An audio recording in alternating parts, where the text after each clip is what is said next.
Meu nome é João, esse é o Felipe, Gabriel. Nós somos a banda Cades. Tá faltando um, mas estamos aqui representando, né? A primeira música que a gente vai tocar é de uma banda que é uma das nossas maiores referências, se chama Super Combo. E o nome dessa música é Sol da Manhã.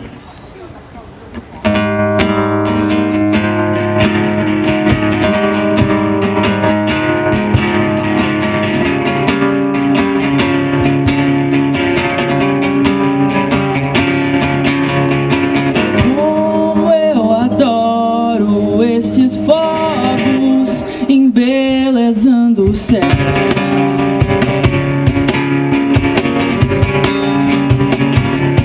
Quase me esqueço que você tá do meu lado, exigindo atenção que hoje está em falta. E é sempre assim.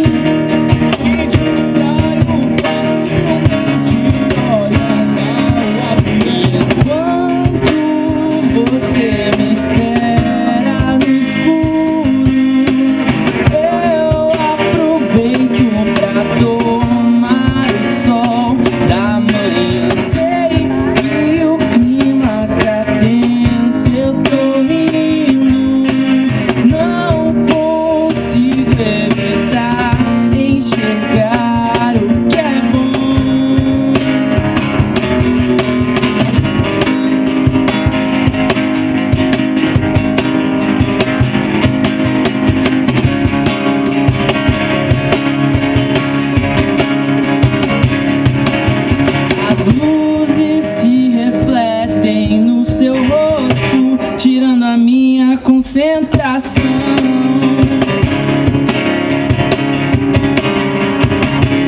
Enquanto você se alimenta de ódio, me preparo pra juntar os teus pedaços. É sempre assim. Me distraio, me distraio. Me distraio facilmente, olha lá o avião.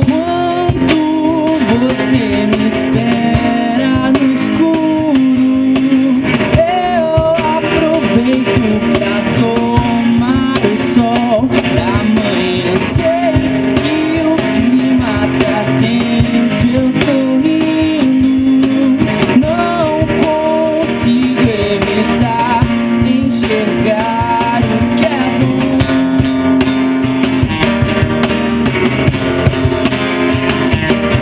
E enquanto você me espera no escuro, eu aproveito pra tomar o sol da manhã. Sei que o clima tá tenso, eu tô rindo, não consigo evitar enxergar o que é bom.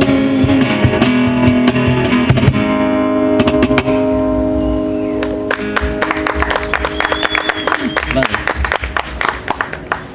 A próxima música que a gente vai tocar é o nosso primeiro single, se chama Despertar e tá no Spotify, no Deezer e todas essas streamings de áudio. Tá chegando estourada nessa música.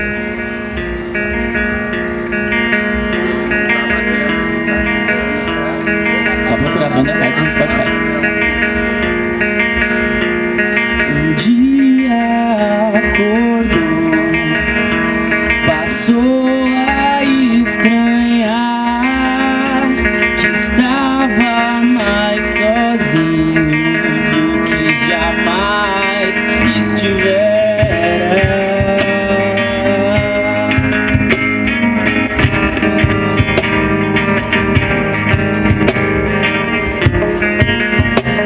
Então se levantou para solucionar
próxima música é agora trocando um pouquinho de vibe, mas nem tanto assim.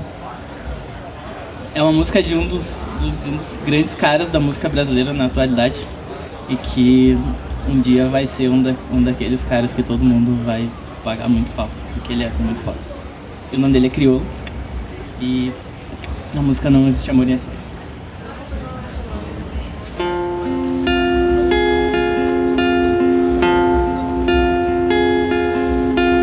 Não existe amor em SP, um labirinto místico onde os grafites gritam, não dá pra descrever. Uma linda frase é de um postal tão doce, cuidado com doce, São Paulo é um buquê. Que são flores mortas em um lindo arranjo lindo feito pra você. Não existe amor.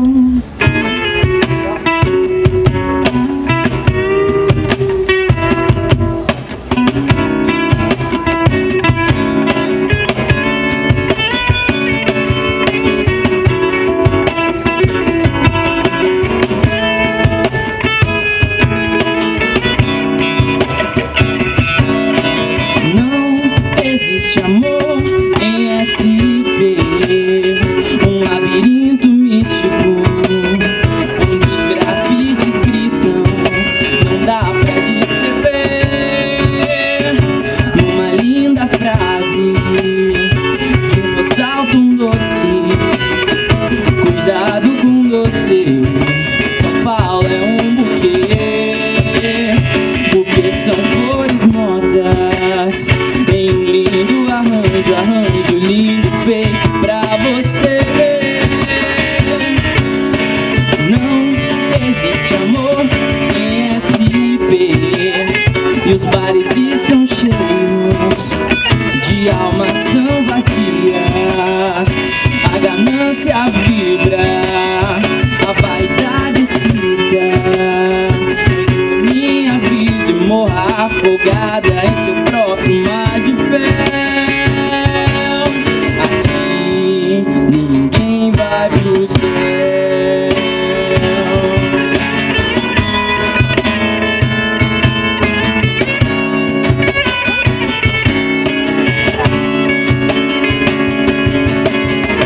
Não precisa morrer pra ver Deus, não precisa sofrer pra saber o que é melhor pra você.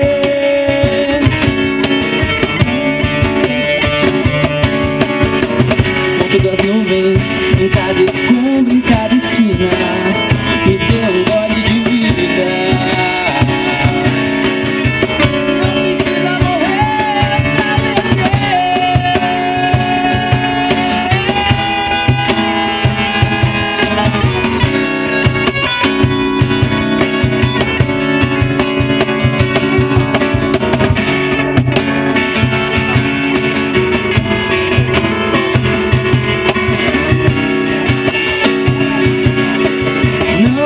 existe amor em SP,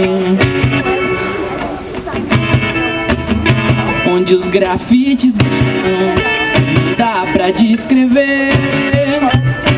Numa linda frase é de um postal tão doce, cuidado com doce, São Paulo é um buquê.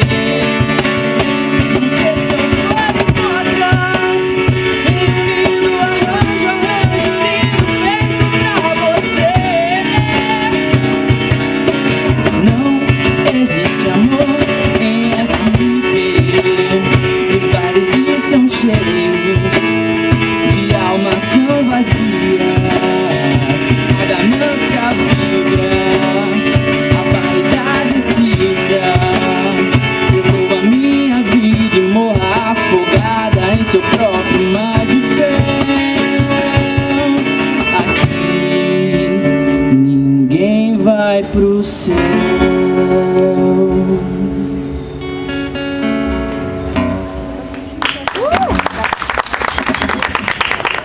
dia. Estamos aqui para mais uma edição da série de bate-papos Universidade Múltipla, Inspiradora e Inovadora e daí? Essa é uma atividade promovida pela Secretaria de Comunicação da URGS dentro do Salão URGS 2017. Hoje nós temos 3 convidados que vão falar de inovação, ideias inovadoras, enfim, tudo que se relaciona à inovação dentro e fora da universidade. Nós temos aqui Alfredo Fedrizzi, jornalista publicitário, agora desde o início deste ano, envolvido com uma agência sueca de inovação, a Hyper Island. Temos a Bruna Todeschini, nossa aluna de engenharia de produção, também envolvida com projetos de inovação voltados para a indústria da moda e sustentabilidade. E a Caterine Battisti, aluna do IPA, que também se envolve bastante com essa questão de inovação. Ela tem uma empresa voltada para a criação e produção de biquínis plus size, também preocupada com a sustentabilidade.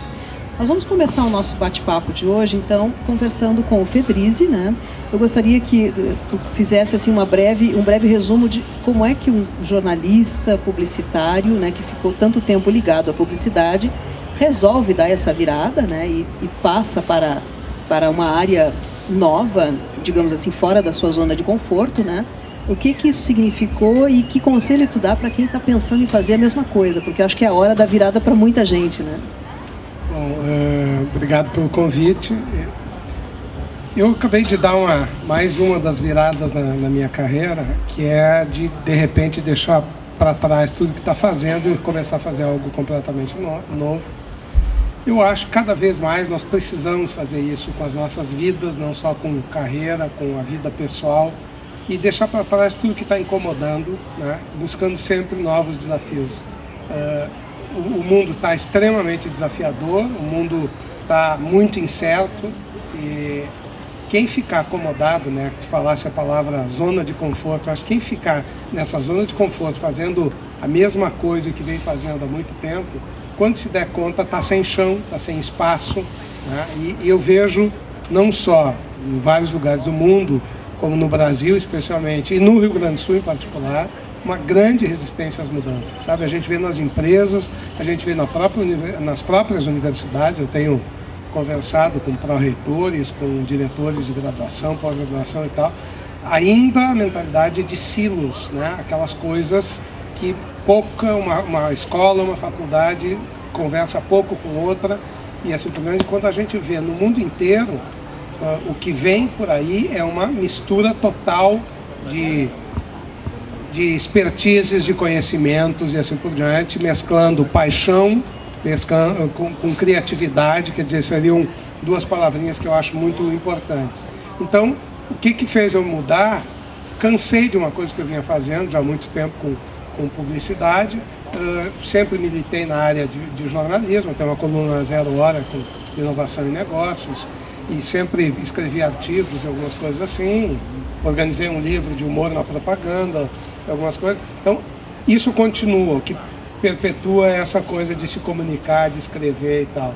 O que mudou é que parti para uma área de investindo em startup, passando para criar uma empresa que mexe com gestão de crise e construção de reputação e imagem, mas basicamente essa escola de inovação em negócio sueca que está fazendo com que a gente mexa com pessoas o tempo todo, e o que tem em comum clientes como a Scania, ou o Banco Itaú, ou o Google, ou a Rede Globo, com quem a gente tem trabalhado, essas empresas, Twitter, YouTube, etc., é a preocupação com o tipo de gente que deve ter dentro dessas empresas nos novos tempos que vêm aí.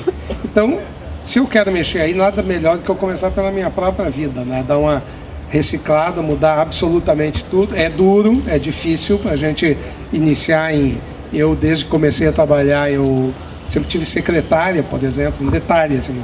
E agora estou sem secretária e estou fazendo absolutamente tudo, de pagar conta em banco, de ter que ver os compromissos, organizar. para quem olha assim parece uma bobagem. Para quem nunca fez isso, me sinto o próprio idiota, sabe? Sofrendo com alguma coisa, esqueci de pagar uma conta, tive que fazer aquelas coisas assim, mas eu me senti mais dono da minha vida, né? Então acho que esse tipo de coisa, de a gente buscar o seu próprio autodesenvolvimento, não ficar esperando que alguém dê, que venha, que o governo dê alguma coisa, que a universidade dê, que a empresa dê, a gente se responsabilizar pelo seu próprio desenvolvimento. É isso que eu estou assumindo agora. Autonomia, independência, né? Também são palavras de ordem, né? Nessa tua nova fase. Ou interdependência, né? Porque a gente não consegue ser independente total, claro, né? Claro. Caterine, eu gostaria então que tu falasse da tua experiência, né? Nesse ramo tão dinâmico, né? Como é o ramo da moda, né? E para um segmento bem específico. Oi? Não tá. Oi? Oi? Não? Oi, tudo bom? Assim como o Fedrizi, eu também sou publicitária e também dei uma reviravolta na minha vida, né? Eu trabalhava com marketing online, né? Atendia clientes, trabalhava com e-commerce e como o tema aqui é Universidade Inovadora, se eu não tivesse na faculdade sido ousada, hoje a feminina, como modelo de negócio dela, talvez não fosse como é hoje, né? 100% online. Até contando um pouco dessa minha experiência na época de faculdade, quando eu fiz o meu TCC, eu queria, em 2009, eu queria fazer sobre um assunto que eu trabalhava, que era o Search Marketing, né? Que é marketing na sede de pesquisa, né? Tanto fazer anúncios, né? Links patrocinados, quanto SEO, né? Otimizar os sites para ficar bem posicionado na busca orgânica. E eu levei esse assunto para a faculdade. Se hoje é novo esse assunto, naquela época nem se falava, só se falava quem era de agência, que já estava tendo uma iniciação, né, sobre esse marketing. E aí eu fui, além de querer fazer um assunto desses, eu queria ainda inovar no modelo de projeto, porque até então, no curso de PP, o pessoal costuma fazer uma revisão bibliográfica ou fazer uma análise de alguma propaganda na TV, uma mídia impressa, né, numa revista. E eu queria fazer um projeto prático, né? Queria saber se os links patrocinados, né, que seria uma vertente de search marketing, eram realmente eficientes, como eles estavam, como se anunciava, né? E aí, para conseguir um orientador, gente, foi no 5º orientador que eu consegui fazer esse projeto, né, andar. Porque até então, ou os professores não conheciam o assunto, outro, que até então foi coordenador do meu curso, falou que esse assunto não fazia parte da publicidade. Eu já estava super triste, já estava desmotivada, já estava não querendo mais fazer esse projeto. Foi aí que, na minha última tentativa, a professora que eu fui conversar, coincidentemente ou não, ela orientava na pós-graduação em outra faculdade, uma pessoa que já tinha livro publicado na área sobre esse assunto, então ela já tinha ouvido falar sobre o que eu queria fazer. E aí ela aceitou o desafio de trabalhar nesse projeto, que era essa parte de saber se os links patrocinados eram eficientes. Então, fiz o projeto, foi super sucesso, foi publicado num livro de uma autora na área. Essa autora deu esse livro para esse aluno dela, que futuramente veio a ser o meu chefe. Então, abriu uma oportunidade, né? Vamos dizer assim, a pessoa que era aluno dela era uma referência, e isso... Nossa, para quem é aluno é sem explicação, né? E aí, com isso, eu comecei a trabalhar com marketing e pesquisa. Trabalhei por uns 5 anos. E aí, que nem o Fedrizi falou, eu estava naquele momento da virada que eu precisava fazer alguma coisa diferente. Eu sempre gostei de vender. Sempre fui conhecida como a moambeira da escola, da faculdade, porque eu sempre tinha alguma coisa para vender. E aí, em 2015... eu tomo a decisão de largar o meu emprego. Estava super bem, no momento que eu estava sendo promovida, eu falei que do meu sonho, do meu projeto, né? E aí saí. Eu sou gorda, sempre fui gorda desde nova e nunca encontrava algo que eu ficava bem ou que eu me sentia feliz comprando, porque a pessoa gorda, ela compra o que tem, né? Ou, que a gente fala, roupa saco, né? Não tem forma, a modelagem não é bonita. E o movimento plus size, ele veio para isso, sabe? Não para incentivar a pessoa a ser gorda. Ela veio para buscar retornar, vamos assim, retirar a pessoa de um buraco, sabe? Trazer autoestima, porque a pessoa, estando bem, ela vai se vestir melhor, ela vai se alimentar melhor, ela vai fazer atividade física. Então, tudo isso é um processo que eu sempre tive na cabeça que eu gostaria de ajudar essas pessoas que, assim como eu, eram gordas, né? E aí, como eu sou publicitária, eu não tinha tanto conhecimento de moda. E aí fui em busca de profissionalização, né? Fui atrás de um curso que me ensinasse a dar forma ao que eu estava criando, né? Que era o curso de modelagem. E aí nesse curso foi onde que eu tive a sementinha da sustentabilidade, né? Que eu comecei a tomar conhecimento sobre esse assunto e percebi que a indústria da moda é a que mais polui, que a gente é o que mais gasta os recursos, né? E com isso eu falei assim, eu preciso que a empresa já nasça com essa pegada também. E a Feminina Plus Size, a gente lançou o e-commerce o ano passado, né? A nossa fabricação é toda feita aqui no Rio Grande do Sul. Se eu não faço com costureiras, né, próximas, eu mesma costuro, porque hoje a gente já tem uma pequena estrutura em casa. Hoje ainda a empresa ainda é em casa, né, incubada em casa, não é no fundo de garagem, mas é em casa, onde eu modelo, né, corto, confecciono, crio as estampas também. A estamparia a gente faz numa empresa que todo o descarte do papel é reciclado, então a gente procura também fornecedores que tenham essa preocupação, né? Então, e os resíduos também que a gente produz da confecção, a gente procura dar uma forma. Ou a gente usa para fazer algum acessório, ou a gente dá para alguma artesã fazer algum artesanato, ou a gente aí doa para o Banco Têxtil, que pega esse resíduo desses tecidos e dão também novas formas no projeto que eles possuem, né? E é mais ou menos isso. Bom, muito obrigada. Então vamos ouvir agora a Bruna Todeschini, né, que é a nossa aluna de engenharia de produção. Tu tivesse uma experiência na Itália, né, do intercâmbio, e tu estás envolvida então com modelos de negócios sustentáveis na indústria da moda, né? Me explica como é que é esse teu projeto, o que exatamente tu fazes, né? Então, bom dia, boa tarde para quem já almoçou. E assim como os outros colegas aqui, eu também passei por momentos de transformação, né? Então, que nem tu falou, né? Eu fiz engenharia de produção na graduação, tive um período na Itália também, aprendi sobre uma vertente um pouquinho diferente lá. Quando voltei disso, então comecei a trabalhar no Grupo RBS, numa área de gestão. E, bom, fiquei quase 3 anos trabalhando lá. E aí eu comecei a olhar muito para esse mundo de inovação, tecnologia. E aí eu falei, não, eu quero ter uma experiência com startup. Tá bom. Tava com isso na cabeça e aí surgiu uma oportunidade de trabalhar numa startup aqui do Rio Grande do Sul, o Super Player. E aí fui para lá também, trabalhava bastante com SEO, com métricas, então análise de produto. E aí chegou no final então de 2015 para 2016, eu parei para pensar um pouquinho, né, o que eu queria de fato fazer.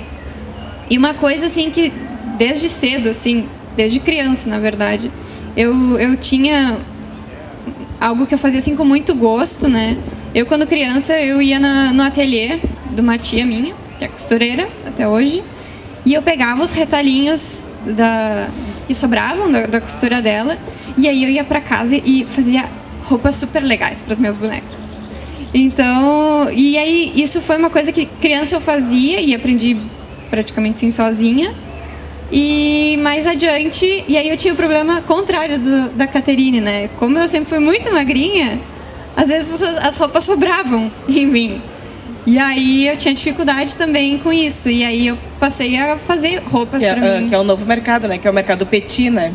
Que são as pessoas que são menores, né? Do tamanho tradicional, né? E aí, bom, eu não encontrava, comecei a fazer roupa para mim, né? Porque não, se eu já fazia, né? Eu já tinha algum tipo de técnica para isso. E aí comecei a fazer roupa para mim e aí eu descobri, foi quase que uma paixão, assim, uma coisa que sempre foi muito bom para mim. Quando eu costuro, parece que o mundo desliga, sou só eu aí, a peça, até que ela não fique perfeita para mim, eu não paro, né? Então, é uma coisa que me faz muito bem, assim. E aí eu decidi, não, que eu queria investir nisso, né? E aí eu decidi, não, vou parar. Isso que eu tô fazendo é legal, meu trabalho é legal, mas eu quero focar, então, em trabalhar com essa parte de confecção, moda. E a sustentabilidade também foi uma coisa que veio junto, porque, enfim, toda essa questão da gente, como cidadão, entender a nossa responsabilidade, né? E aí, então, eu juntei todos esses dois conceitos, né? Então, a moda e a sustentabilidade. E vim fazer o mestrado. Bom, chegando no mestrado, né? Engenharia de produção. Quem que vai me orientar? De novo, também. Tiveste o mesmo problema. Tive o mesmo problema, né? E aí, então, o meu orientador, ele falou, Bruno, ele já me conhecia, né? Então, ele disse assim, eu não tenho muito como te ajudar nessa questão de moda e sustentabilidade, mas na parte de inovação, vamos lá, né? Em modelos de negócios inovadores, vamos lá. E aí ele disse, mas o resto é contigo. Eu disse, confio em ti, vamos lá. E aí então a gente veio desenvolvendo esse trabalho, né? A gente fez até uma parceria com uma universidade de Milão, né? Que trabalha bastante com isso, uma universidade também de engenharia, mas lá em Milão, que tem toda essa questão da moda.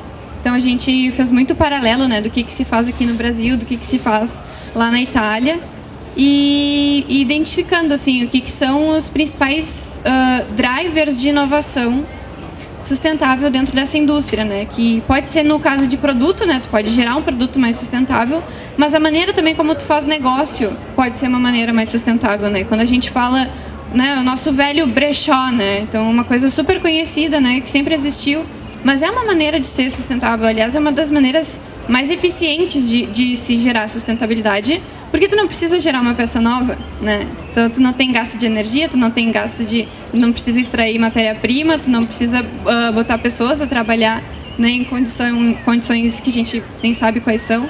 Então, tem muitas maneiras de se gerar sustentabilidade dentro dessa indústria, né? Que, como a Caterine falou também, é uma das que mais polui no mundo, né? E que envolve milhões de pessoas, né? Em diversos países do mundo. Então, é nisso que eu venho me focando, né? Agora, já estou terminando o mestrado, essa pesquisa já está quase completa. Já tem uma publicação também nessa área.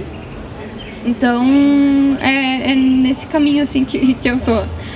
Tanto tu, Bruna, quanto a Caterine falaram na dificuldade de encontrar alguém que orientasse vocês, né, para produzir esse trabalho dentro da universidade.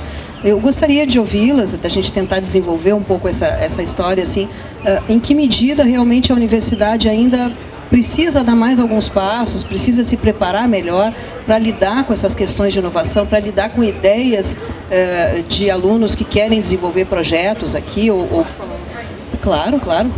Me chamou a atenção nos dois depoimentos delas. Primeiro, uma coisa que tem tudo a ver com startup, que a startup que funciona, ela parte de uma necessidade concreta. Ela tinha a necessidade de peças com design, mas para pessoas com mais peso, e ela exatamente o contrário. Então, a partir de uma necessidade. Me chama a atenção também outro ponto, que é a paixão. Né? Acho que isso tudo, não só para a startup, como para o que vem aí pela frente, a gente descobrir qual é a nossa paixão, que muitas vezes é difícil, né? E tentar achar um trabalho onde se possa entregar isso, ou dentro do que se faz, uma área que mescle isso, que que a gente possa usar a paixão. Porque aí a gente vai trabalhar bastante, vai trabalhar bem, vai gostar de trabalhar nas segundas-feiras, que algumas pessoas dizem aquela bobagem de que horror que é segunda-feira. Segunda-feira é o dia que normalmente se volta a trabalhar. Se não gosta, é porque não gosta do que faz, né? Porque senão ia fazer com prazer. Ou escolher alguns lugares, dizendo aqui a gente não fala em trabalho, vai para um bar, proibido falar em trabalho. Se a gente gosta do que faz, a gente vai falar em qualquer lugar. Então, essas duas coisas que elas colocaram, de paixão e de uma necessidade, me chamam a atenção. E a terceira é que as duas tiveram também a dificuldade de encontrar alguém para orientar. A boa ou triste notícia é que daqui para frente, cada vez mais vai ser isso. Porque está se criando uma infinidade de profissões novas. Tem um estudo, acho que americano, que diz que as crianças que entraram nos últimos anos para a escola, 65% delas vão trabalhar em alguma profissão que não foi inventada ainda. Então, essas áreas novas estão surgindo, não tem gente especializada nisso. Não vai ter professor orientador, não vai ter bibliografia, que é outra coisa para os TCCs que usam. É ter a cara e a coragem de enfrentar isso. Eu vou buscar, eu vou fazer conteúdos novos, não é ficar buscando bibliografia passada. Não, vai à luta, vai a campo, vai contatar com as pessoas, vai descobrir novos conhecimentos, que é por aí que está o jogo. Eu tenho uma filha que mora em Nova York, ela se formou num curso recentemente lá, e no convite de formatura tinha uma listagem de cursos que eu não tenho a mínima ideia o que sejam, ou seja, cursos completamente inovadores, que estão formando gente para o que vem por aí. Não é assim, olhando para trás, os tradicionais cursos, não tenho nada contra os cursos de engenharia, de medicina, ok, mas o que vem por aí é muito diferente disso, as empresas estão muito carentes disso. Tem um rapaz que é dono de uma startup em Recife, está indo muitíssimo bem, bem garoto ele, e ele diz o seguinte: eu estou com 60 vagas de trabalho novas e eu estou com 40 lugares que eu não consegui gente. Ele está querendo contratar 60 e 20 ele conseguiu.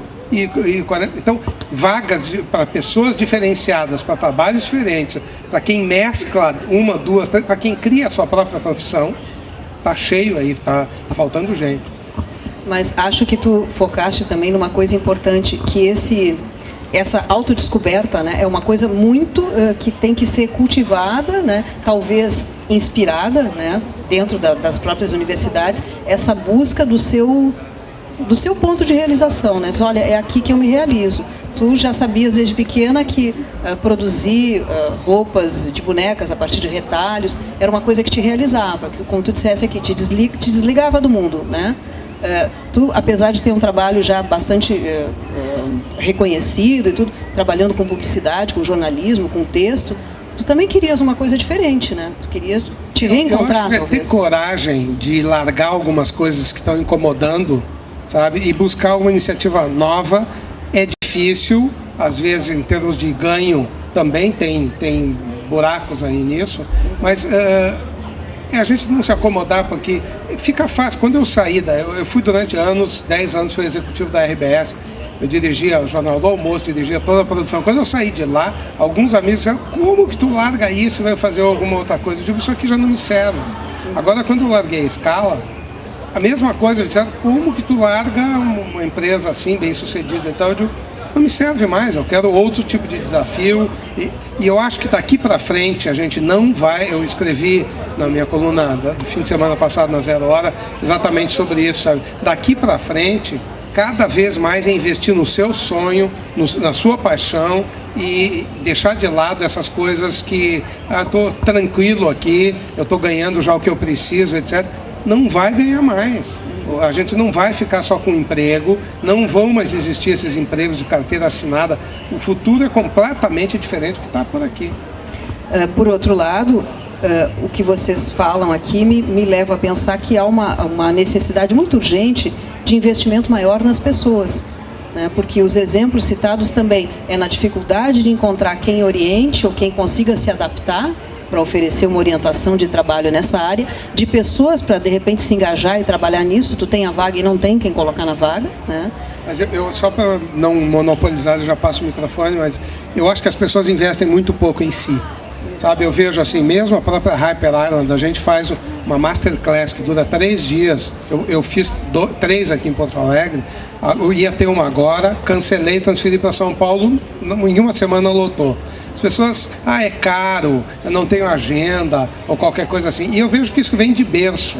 Se pai e mãe não levaram a gente a se informar constantemente, a ler, a ter essa inquietação, não vai ser depois de grande que a gente vai querer fazer isso. Tem um publicitário bastante conhecido, que foi meu sócio já em agência, que é o Nizam Guanais. O Nizam diz o seguinte: eu não invisto em ninguém, eu compro pronto. Ou seja, se alguém não se atualiza, não paga assinatura de revista, ou sites, ou faz cursos, etc., não investe em si mesmo, por que eu vou investir? Não, aqueles que investem em si, eu pego esses caras e pago o que for preciso. Então, eu vejo assim, as pessoas se responsabilizam muito pouco pelo seu próprio desenvolvimento. Vamos conversar aqui com a Caterine, né? Essa inovação na área da moda, né? Essa criação que tu fizeste, então, de uma empresa que trabalha com biquínis tamanho plus size, que dificuldade tu encontrasse, assim, em termos até de aceitação ou de colocação das tuas peças, né? Então, a maior dificuldade foi na parte da modelagem mesmo, porque a roupa, até então, que é tamanho grande, o que a indústria faz? Ela pega um tamanho e desse tamanho ela faz a gradação, né? Tanto para mais quanto para menos. E quando tu chega num certo ponto, o corpo plus size, ele é diferente. Ele precisa de uma modificação, uma alteração que não é contemplada numa gradação. Então, a inovação, a principal da feminina é a modelagem, que é uma coisa simples, contudo, a gente percebeu que se a gente fizer algo que vista bem, a pessoa vai se sentir melhor e mais bonita. Tanto é que ano passado a gente participou de um concurso, o Top Model Plus Size, que é um concurso de beleza plus size, onde as gurias tinham que desfilar tanto de roupa, né, vestido, blusa, saia, quanto de moda praia. E a gente vestiu todas elas com moda praia.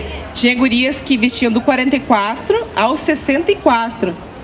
E o feedback que eu tive foi que elas se sentiram melhor usando biquíni, as nossas roupas, do que as roupas que vestiam o corpo delas. Por quê? Porque era uma modelagem que era bem feita, elas se sentiam bonitas, né? O corpo estava sendo valorizado, né? Nessa modelagem a gente sabe os pontos que o corpo gordo precisa ser mais tampado ou onde que tu quer que favoreça mais. Então foi pela modelagem que a gente inovou o nosso produto. E aí, tanto é que a gente, vamos dizer assim, entrou no mercado ano passado com o e-commerce, né? E a gente já cresceu, para uma pequena empresa, a gente está crescendo muito rápido. A gente já tem muitos seguidores nas nossas redes sociais e a cada dia a gente recebe feedback das nossas clientes comentando que elas estão se sentindo felizes, né? Teve uma que falou que ela nunca tinha ido à praia. Gente, nunca tinha ido à praia, porque ela não se sentia confortável em ir à praia. E aí ela tinha comprado um maiô e ela falou que ela se sentiu empoderada, ela se sentiu bonita. E aí isso motivou ela, e aí agora ela é nossa cliente, já comprou outras peças. E são mensagens assim que nos alimentam. A gente é pequena, a gente é uma startup, como o Federico falou, não é fácil empreender, né? Não vamos aqui dourar a pílula, não é fácil, né? É um caminho bem difícil. Só que essas mensagens nos motivam a cada vez mais estar trabalhando nesse projeto e ajudando cada vez mais mulheres do segmento plus size. Queria tocar com vocês num ponto que eu acho que muitas vezes pode representar um grande empecilho. Muitas vezes, em termos de inovação, os empreendedores ou inovadores topam com legislações restritivas ou, enfim, dificuldades mil, às vezes, para importar um produto, uma matéria-prima, ou uma legislação que o impede de, olha, se tu fornece serviços, então, na área de eventos, teu rol de atividades é esse, se tu fizeres mais uma atividade, tu estás fora, aí tu está infringindo uma norma. Quer dizer, como se lida com isso, né? Porque nós temos leis para tudo, né? Nem sempre aplicadas, muitas vezes não sequer controladas, a aplicação delas corretamente ou não, né? Como vocês veem esse tipo de situação?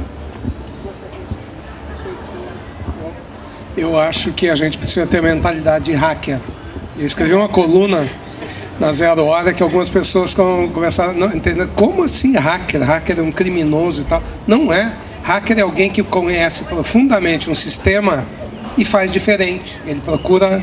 Então, essa mentalidade transgressora é o que está impulsionando o mundo. Quer dizer, se eu for me restringir ao que está na lei, a lei vem sempre depois.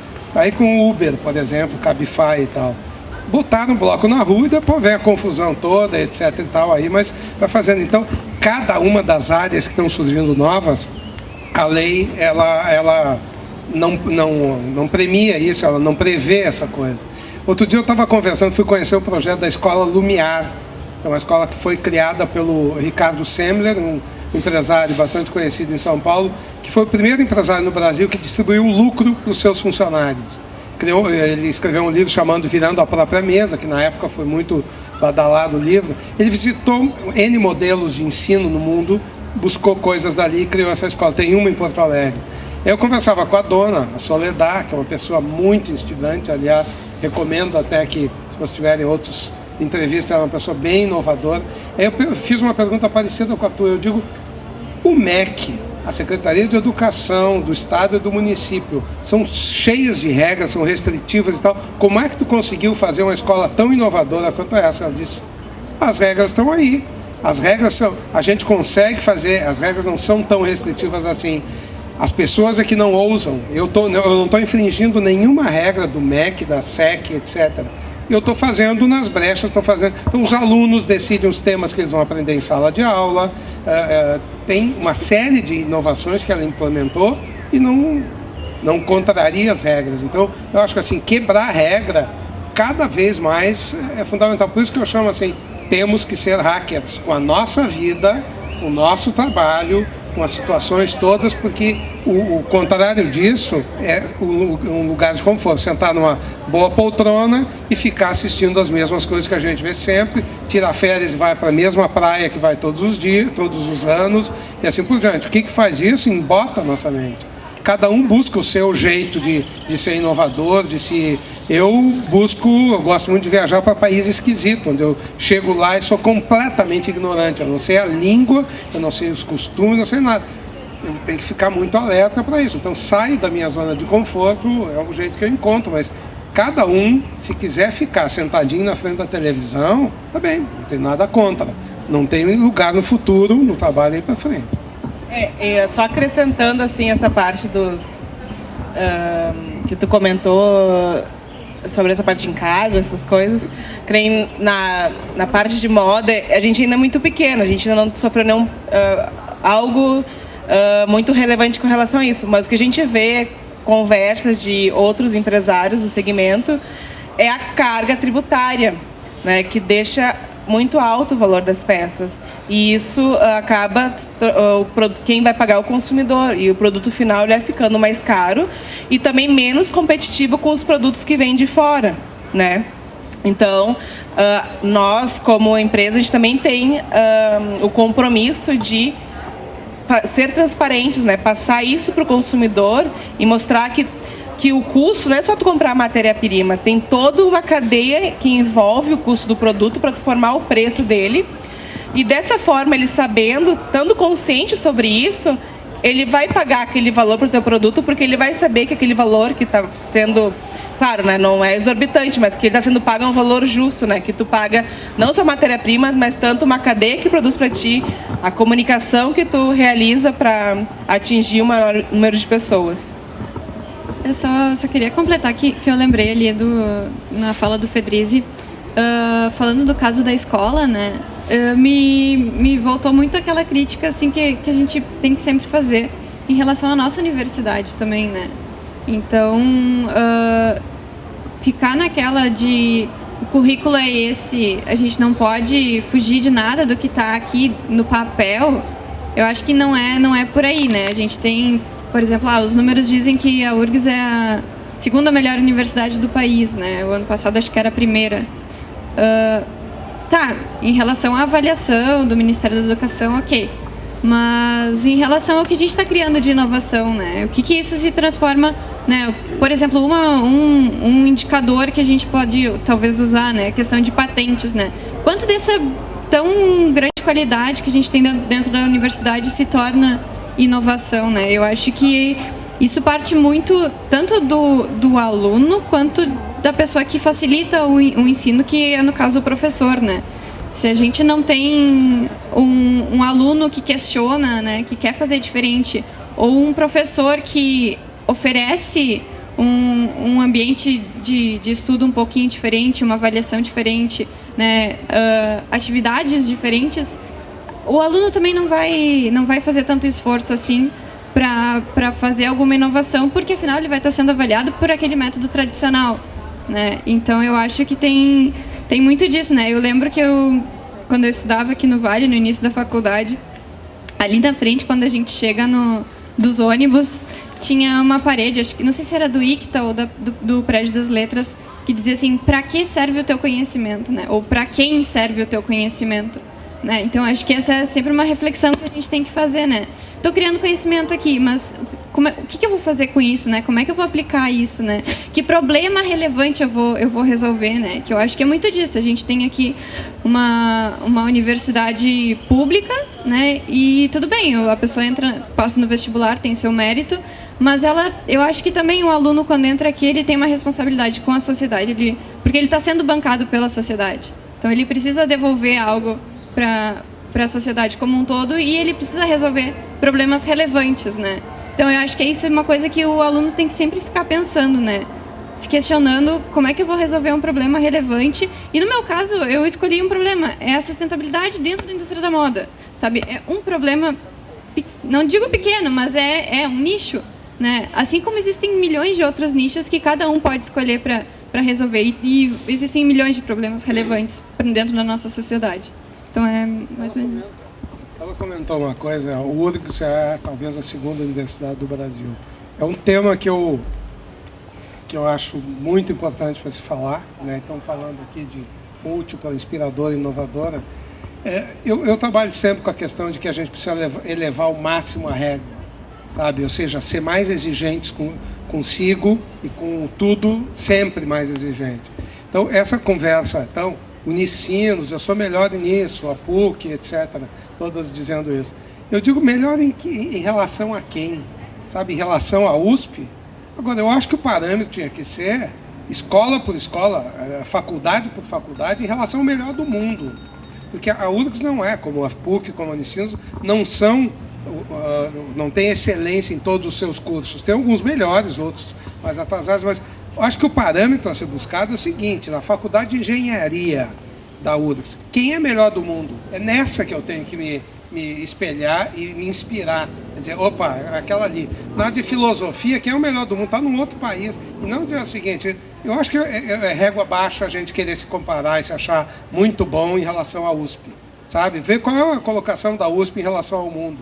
Sabe? Então, e vale para as suas vidas. Esse salto que eu dei agora, de começando a trabalhar com a consultoria em negócios em escola sueca, ali meus colegas, nós somos 20 no Brasil, tem dinamarquês, tem inglês, tem alemão e não sei o quê, gente que já foi diretor de grande multinacional. Eu tenho que me puxar o tempo todo para acompanhar aquele ritmo deles, sabe? E eu estava numa situação que podia ficar mais cômodo na empresa que eu estava, um dos donos e tal e tal. Isso não serve, isso não vai me levar muito longe. Minha cabeça vai cristalizar e assim por diante. Então, essa inquietação de mirar nos melhores, tentar ver onde é que eu vou ser mais exigido, seja uma instituição, seja a vida da gente, escolher bem quem se inspirar, quer dizer, quais são as minhas escolhas? Eu vou olhar para aquele cara, quer dizer, na minha juventude, um cara que eu olhava muito era o John Lennon, sabe? Agora, mais adiante, era o ex-dono da Apple, né? O Steve Jobs. E tem alguns assim, quer dizer, em quem tu vai escolher para te inspirar na vida, com conhecimentos, ou no trabalho, eu acho que diz muito onde é que tu vai chegar. Só fazendo uma última adição a esse assunto, que nem o que a gente percebe é que dentro da sala de aula, o modo como é dado a aula, ele está cada vez as crianças não, os alunos estão menos interessados a forma como as aulas são, né? São expositivas, né? O que a gente percebe é que eles querem uma experiência, né? Não sei se vocês conhecem, mas que nem tem uma escola de criatividade aqui do Rio Grande do Sul, a Perestroika. Em pouco tempo, ela já está em conhecimento internacional. E um dos assuntos que está se falando hoje é futurismo. E na faculdade é falado sobre esse assunto hoje. Então, a gente precisa ver com o mercado, ver com essas escolas novas, né, esses novos modelos de ensino, para trazer para a faculdade, para melhorar e cativar cada vez mais alunos a permanecerem na faculdade, né? E como o Federico falou, futuramente, vamos dizer assim, não existe a profissão do futuro, porque vai mudar muito. A internet proporcionou essa mudança. Vocês falaram aqui também a respeito de uma coisa que acho importante quando se menciona a sustentabilidade, que é o foco de vocês duas, né? Que é esse agir local, essa preocupação também de uma inserção local, de um retorno, né? Se eu estou gerando impacto, como eu estou gerando, como eu vou gerar menos impacto, como eu vou gastar menos insumos, né? De que forma eu vou agir, mesmo que eu tenha a minha régua, como diz o Federico, mesmo que eu tenha a minha régua no melhor do mundo, que pode estar lá do outro lado do planeta, a minha preocupação em dar um retorno no meu entorno aqui, né? Nesse ambiente em que eu estou inserido, seja com projeto, seja com uma indústria nova, enfim, com qualquer iniciativa, né? Vocês têm essa preocupação também de ter um impacto local? Eu acho que, bom, e aí a gente vê, né, a produção local, ela já, por si só, ela já é sustentável, mais sustentável do que a produção quando a gente traz uma roupa, por exemplo, da Ásia, né? Porque, de fato, ela vai gastar muito menos a questão de distribuição, né? Ela vai ter peças feitas num lugar e elas vão ser vendidas naquele lugar. E aí, local, a gente tem definições, né? De qual seria o raio de distância para ser local. Mas, enfim. E aí, quando a gente fala de produção local, existe muita questão falando de indústria da moda, né, a gente tem a questão de coisas feitas mais a questão da cultura local, né? E aí a gente também é uma maneira de fomentar a sustentabilidade. E eu acho importante, assim, a gente ter toda essa preocupação, como tu falou, né? A gente recebe aqui, então a gente entrega aqui também, né? Então ter esse retorno para o teu ambiente, né? Para tu tornar melhor o ambiente que te cerca, né? Eu acho que tem muito que se pensar nisso, e às vezes é difícil enxergar, né? Porque a gente está num mundo tão global, né? Que a gente não para prestar atenção nesse tipo de detalhe, e que é muito importante quando a gente fala também a questão da comida local, né? Local food. Né, que também é um outro movimento que vem acontecendo bastante, né, em várias regiões do mundo, né? Então tem até um documentário, food, né?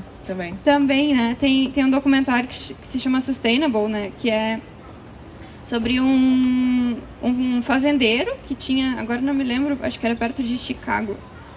E aí ele tinha sua produção lá, ele produzia suas hortaliças, ele tinha lá toda os seus produtos da sua fazenda, e aí ele começou a criar um movimento para atender os restaurantes dessa grande cidade próxima, né?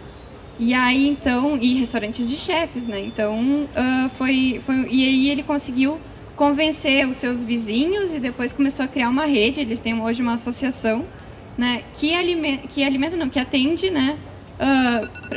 Entrega insumos para todos esses restaurantes, essa rede de restaurantes numa grande cidade próxima. Então tem muito disso, né? De tu entender de onde que vem o produto que tu está consumindo, né? Ter essa consciência também. Então eu acho que tem muito que se focar nisso também. Uma atitude que a feminina a gente está tomando agora a partir dessa última coleção. A gente criou os produtos, né, as estampas, e a gente está vendendo sob demanda. né? O cliente faz a compra e após a compra ser realizada, a gente fabrica a peça.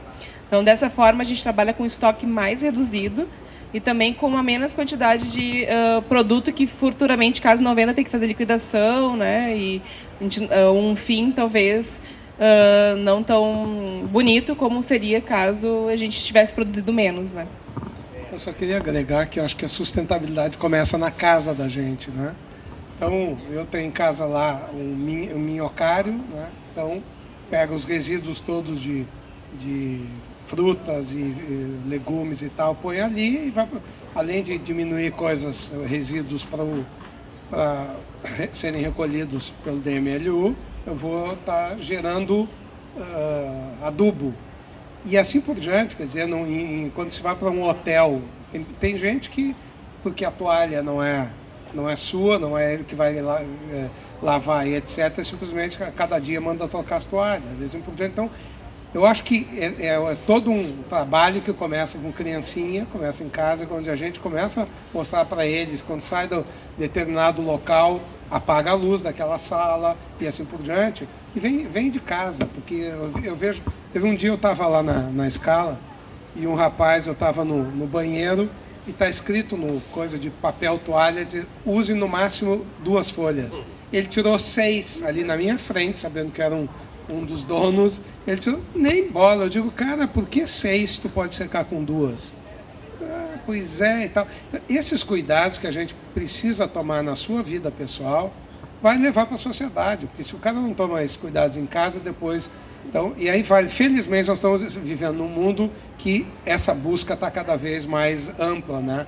Essa coisa de ter os carros compartilhados, né? De usar Uber, usar Cabify, isso aí já é produzir menos carros e usar os que já tem. O Airbnb também, quer dizer, eu não vou construir uma casa na praia, na serra, em qualquer lugar, eu vou usar as que já tem. Então, está havendo um grande movimento no mundo nesse sentido de poupar mais o planeta, né? Que conselho cada um de vocês daria a quem está nesse momento de virada que vocês já viveram, né? Pensando nas dificuldades que vocês eventualmente tenham enfrentado até para fazer essa virada? O que vocês diriam, o que cada um de vocês diria para quem pensa, olha, estou numa situação assim, ganho muito bem, estou no emprego, terminei meu mestrado, meu doutorado, mas não estou feliz, né? Não é isso que eu queria fazer. O que vocês diriam para quem está precisando dessa coragem, talvez? E claro, não dá para dizer... a pessoa lá tem 1 milhão de compromissos financeiros e vou dizer, não larga tudo de uma vez, né? Claro que não. Mas eu acho, assim, na medida do possível, que a pessoa assim, se prepare, né? Se ela tem esses vários compromissos que ela precisa honrar, mas que se ela tem a dúvida, eu acho que ela tem que tentar ir para tirar essa dúvida. Mesmo que lá na frente ela descubra, não, deu errado, na verdade não era exatamente isso, né? Mas ela vai criar um outro caminho, né? É um aprendizado todo esse processo de transformação. Então eu acho assim, eu tive dúvida, eu fui lá, tentei e descobri coisas muito legais, né? Nesse processo de me entender também. E eu acho que é isso, assim, a pessoa tem que, claro que não vai tomar decisões precipitadas, mas assim, se prepara para isso financeiramente, e tem outras pessoas envolvidas também, mas tira a dúvida, sabe? Senão vai ficar sempre aquela, mas e se eu tivesse feito isso, né? O meu irmão, por exemplo, agora, né, se formou aqui na URGS em administração, e aí ele tinha seu emprego, tudo mais, tava naquela dúvida e já fazia uns 3, 4 anos que ele ficava naquela, ele até quis trancar a faculdade, né, porque ele queria ir para a área da saúde e tentar medicina. E aí os meus pais disseram, não, que não vai fazer isso, vai te formar, depois tu vê se tu quer fazer isso. E aí ele se formou de fato e disse, não, eu vou tentar. E aí agora, ele já tá lá, macaco velho, né, comparado com os outros vestibulandos, tá lá indo para as aulas, fazendo cursinho e vai tentar, né? Então, eu acho que é isso, assim, não se manter com aquela dúvida, e se tivesse sido daquele jeito, né? Mas eu não tentei. Então, eu acho que é isso, tem que ir atrás. O não, todo mundo já tem, né? Então, a gente tem que arriscar, tem que botar a cara a tapa. E eu acho que a gente não pode planejar muito, porque se a gente planeja muito, a gente acaba não fazendo. Então, acho que tu tem que ir lá. Caso tu não tenha oportunidade de sair no teu emprego, como ela falou, tu tenha muito compromisso, começa trabalhando num terceiro turno. Trabalha no teu emprego e no teu terceiro turno trabalha em cima desse teu projeto.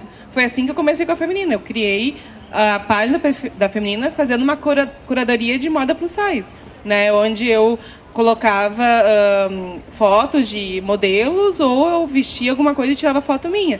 E foi assim, sabe? A gente tem que... eu também fiz um Canvas, né? Que é aquele plano de negócio que tu vê ali o teu projeto e vamos lá, botar a cara a tapa e trabalhar. Alô, em duas áreas. Eu acho que em termos pessoais, diretamente, primeiro é ter custo baixo, sabe? Nós vivemos uma sociedade extremamente consumista, extremamente quer mais e mais e mais, está sempre faltando alguma coisa, e o convite que a gente recebe o tempo todo é comprar mais, é ter uma casa que é ter a segunda, ter na praia que é ter na serra, e ter a lancha, e ter a moto, e ter não sei o que, e mais produtos e mais consumo. Não dá para entrar nessa arapuca.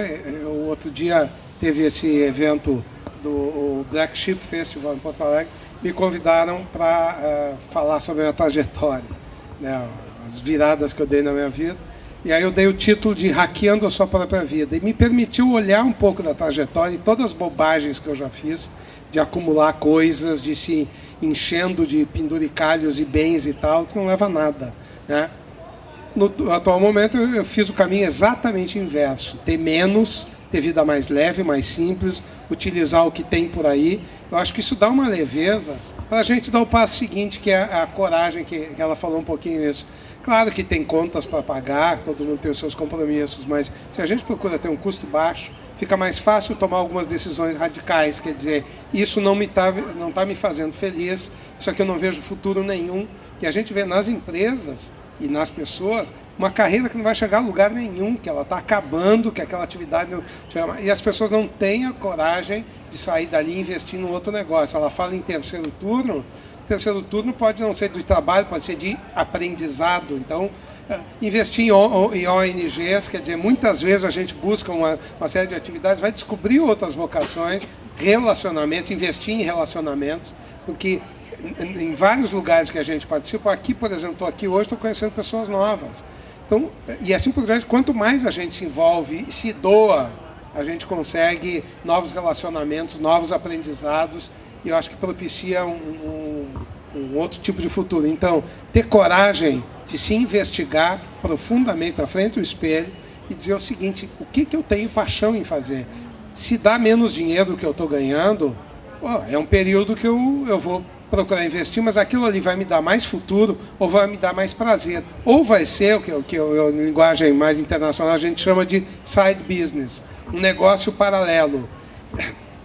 A gente tem visto estudos aí, dificilmente as pessoas ganham o que precisam e o que lhe dá prazer numa só atividade.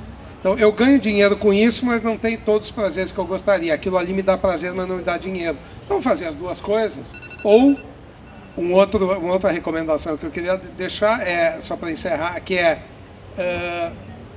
montem os seus próprios negócios. A gente é muito treinado para ser empregado de alguém. Descobre o que tu é apaixonado, busca o que está, as necessidades que existem no mundo. Ela falou em nicho de mercado, quer dizer, ela está investindo num nicho, ela também está investindo num outro nicho. Descobre quais são as necessidades, vê se a minha paixão combina com uma das necessidades humanas e monta o teu próprio negócio. Aí vai ser feliz, vai ganhar o que quer, o que precisa e vai prestar um serviço para a sociedade. Eu gostaria de ver se a plateia tem alguma pergunta, gostaria de dirigir alguma pergunta aqui aos nossos entrevistados.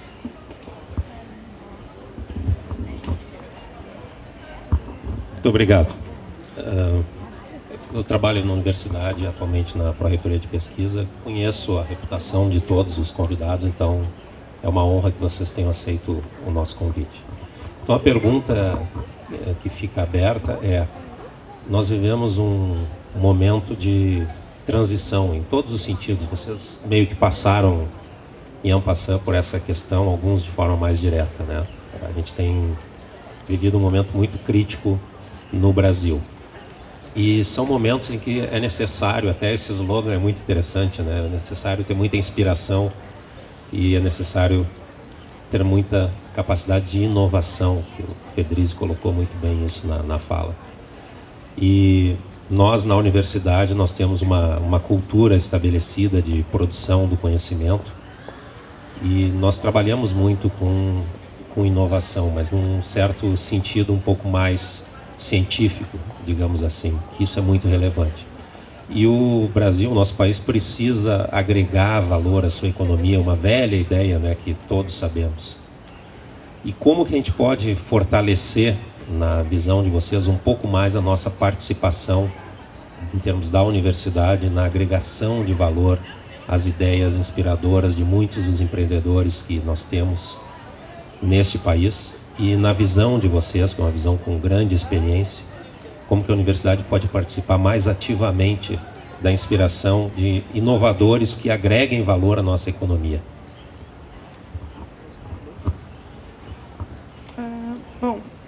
Eu acho que existem diversas iniciativas, né, que as universidades podem adotar, né? Então, olhar também para essas... Existem outros tipos de escolas, né, de maneiras de aprender, né, que nem a colega estava falando, a perestroika, né.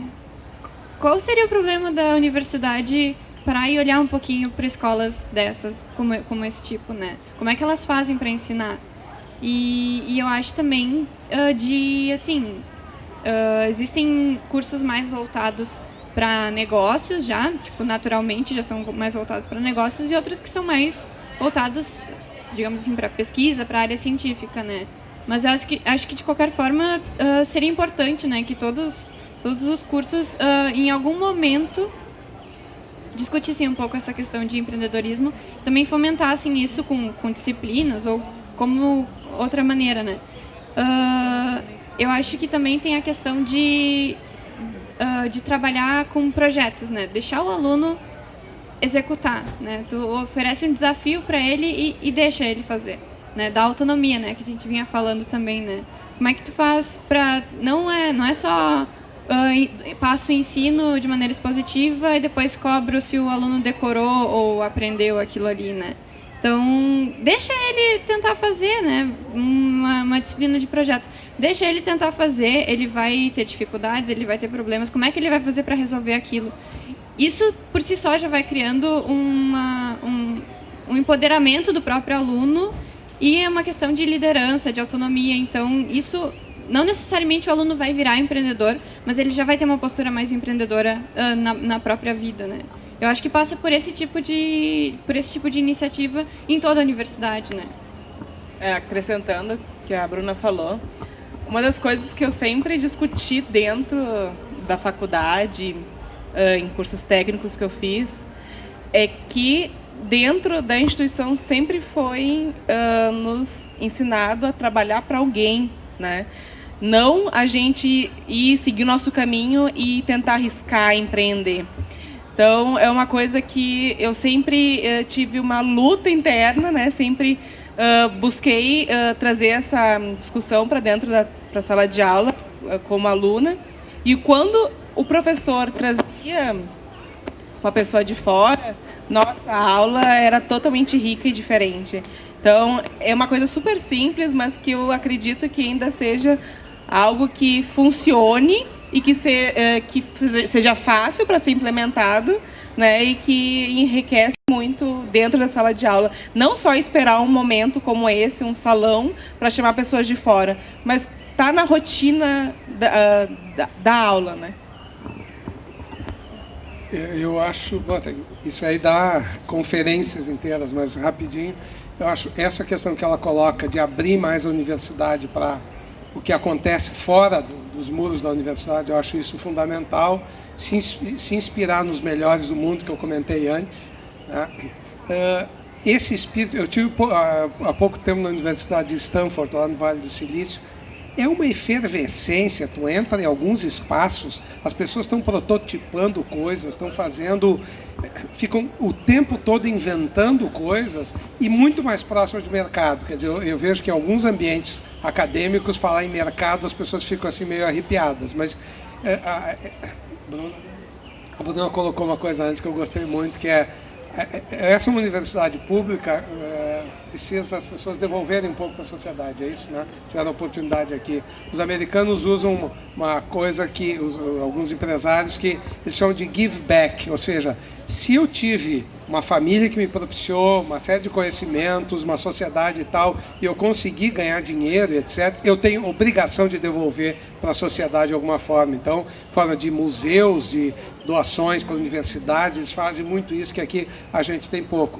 Mas eu acho, quem estuda, especialmente nós estamos aqui dentro de uma universidade pública, que tipo de devolução eu vou fazer para a sociedade. E eu vejo que muitas vezes, eu já tive essa discussão com unicinos e tal, às vezes não tenho nada contra a pesquisa pura, mas às vezes tem gente gastando tempo, recursos, etc., em pesquisar uma coisa que só diz respeito a ela, interesse a ela, não vai prestar nada, investigar o sexo dos anjos, eu brinco com isso.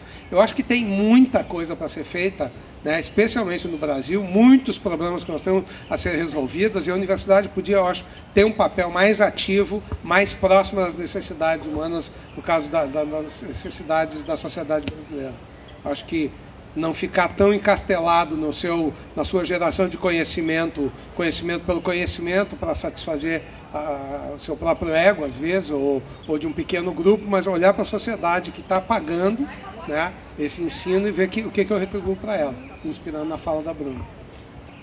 Bom, pessoal, eu agradeço a presença, então, do Fedrizi, da Bruna e da Caterine, e convido a todos para amanhã prosseguirmos, então, na nossa série de debates Universidade Inovadora, Inspiradora e Múltipla, e daí? Amanhã nós vamos falar, então, da Universidade Inspiradora. Ficam todos convidados nesse mesmo horário.